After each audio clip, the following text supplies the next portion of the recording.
Salam, bugünkü mövzumuz seleksiya bölməsindən olan mədəni bitkilərin müxtəliflik və mənşə mərkəzləri haqqındadır. Abituriyentlər bəzən bu bitkilər haqqında, bitkilərin hara aid olduğu, hansı mənşə mərkəzinə aid olduğunu əzbərləməkdə çətinlik çəkirlər. Ona görə bu videoda istədim ki, abituriyentlərə kömək məqsədi ilə daha asan necə yadda saxlamaq yollarını öyrənək. Mənim öz abituriyentlərimlə bərabər bəzən uydurmalarımız, bənzətmələrimiz olur ki, zamanla dərslərimizdə və biz bunun sayəsində bu bitkiləri daha asan yadda saxlaya bilirik. Düzdür, bu üsuldan bir çox biologiya müəllimi də istifadə edir. Mən öz bənzətmələrimizi sizə çatdırmaq istədim. Bu video biraz əyləncəli, biraz da gülməli ola bilər bu video. Amma yenə də mənə elə gəlir ki, əylənərək öyrənmək daha yaxşısıdır. Əvvəlcə gəlin baxaq mənşə mərkəzləri haqqında. Bildiyimiz kimi, seleksiyanın banilərindən olan Vavilov özünün təşkil etdiyi ekspedisiya ilə dünyanın 40-dan çox ölkəsində və 5 qitəsində olub. Və hal-hazırda istifadə etdiyimiz 1600-dən çox bitkinin mərkəzinin, mənşəsinin hardan gəldiyini araşdırıbdır. Və bu bitkilər yabanı halda harda bitdiyini araşdırıbdır və ona görə ekspedisiya təşkil edibdir.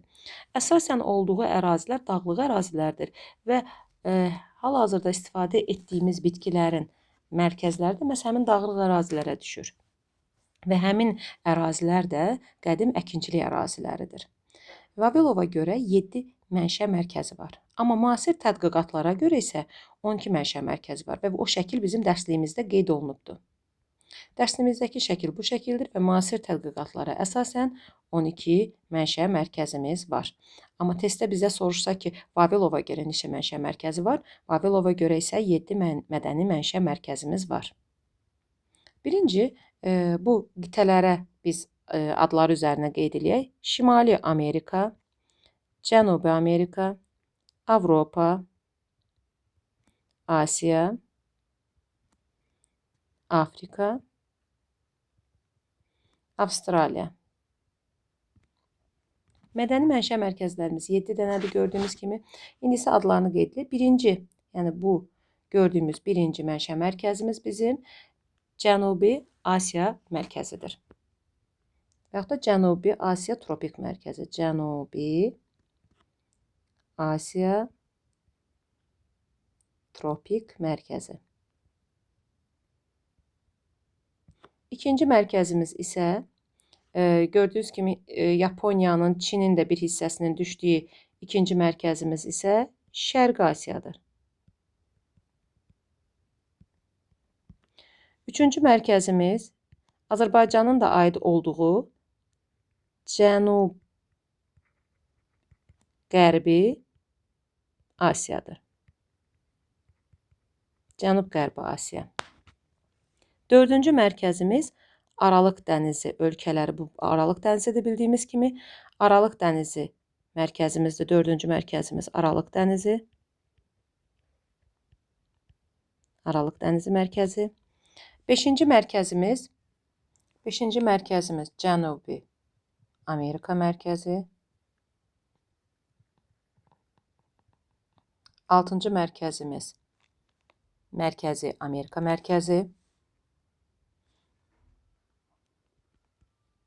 Mərkəzi Amerika mərkəzi.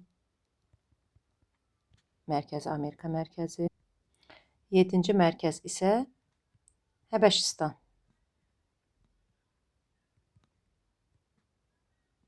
Həbəşistan mərkəzi.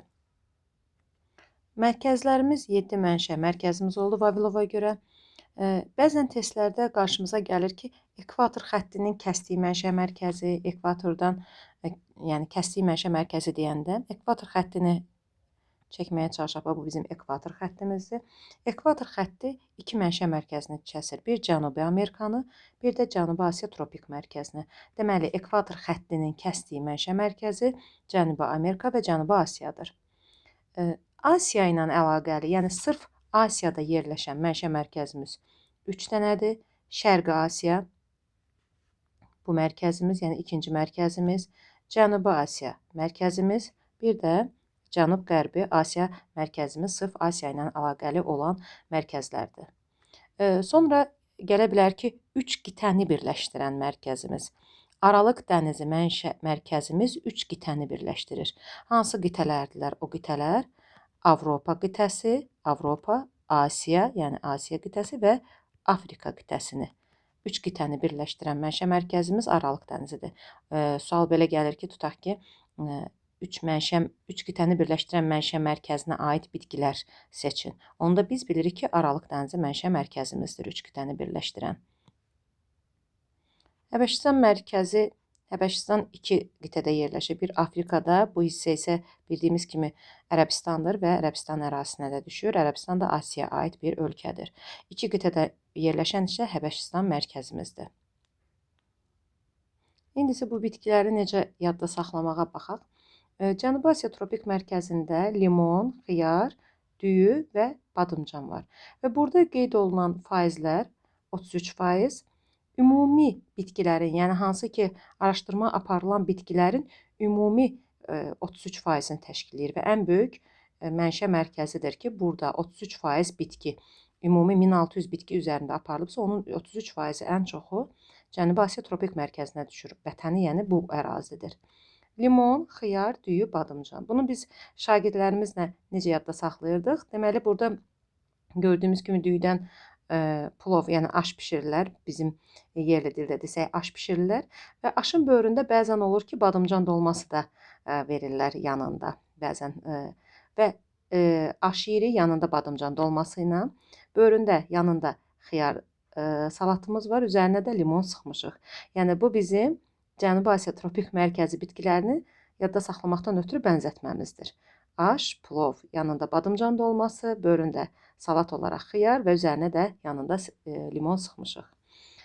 İkinci mərkəzimiz Şərqi Asiya haqqında, yəni asan yadda saxlamaqdan ötürü 20% göstərilib, yəni bitkilərin 20%-ni təşkil eləyir. Burada da biz çay, alma, gavalı, turpdur. Çay içirik alma və gavalı mürəbbəsi ilə. Gördüyümüz kimi qırmızı turpdur. Yəni çünki burada bir Aralıq dənizində sarı turp da var. Qırmızı turpdur və biz bunu şagirdlərimizlə belə yadda saxlamışdıq ki, bizim stəkanımızın üstündə turp şəkli var, qırmızı turp şəkli var. Yəni qırmızı turp şəkilli stəkanda çay içirik alma və gavalı mürəbbəsi ilə. Yəni Şərqi Asiyanı da bu cür yadda saxlamışıq. Sonra gəlirik növbəti Cənub-Qərbi Asiya, yəni bizim olduğumuz ərazi 14% bitkilərin 14%-ni təşkil edir. Burada üzüm, yemiş, buğda, yer köküdür. Sarılarla da yadda saxlaya bilərsiniz və yaxud da ki, belə bir də yadda saxlamaq olar ki, üzüm, yemiş, buğda və yer kökünü. Yəni üzüm, yemiş, yemək anlamında da üzüm, yemiş, buğda və yer kökünü. Bunu da bu cür yadda saxlamaq mümkündür və ya da sarılarla da yadda saxlaya bilərik. Və yaxud da ki, Azərbaycanda baxsaq ki, üzüm əkilir, buğda sahələri var. Bu cür də yadda saxlamaq olar. Bu ərazi təkcə Azərbaycan ərazisi deyil. Bax, gördüyümüz ərazidə Hindistan da düşür həmin əraziyə, hətta Orta Asiyadır, yəni Qazaxıstan və orada da yemiş daha çox əkilən bitkilərdəndir, taxıl daha çox əkilən bitkilərdəndir. Aralıq dənizi bitkilərinə baxsaq, ümumi bitkilərin 11%-ni. Burada şagirdlərin bəzən çaşdığı məqam odur ki, burada 6 bitkinin adı verilibdir, amma qalanlarında 4 bitkinin. Elə bilirlər ki, elə olan bitkilər bunlardır. Xeyr, burada adı çəkilməyən bir çox bitkilər var. 6 dənəsi burada veribdir. Bu demək deyil ki, ən çox bitki mənşə mərkəzi, bitki sayı burada çoxdur. Xeyr. Ən çox 33%-dən Cənubi Asiya tropik mərkəzindədir.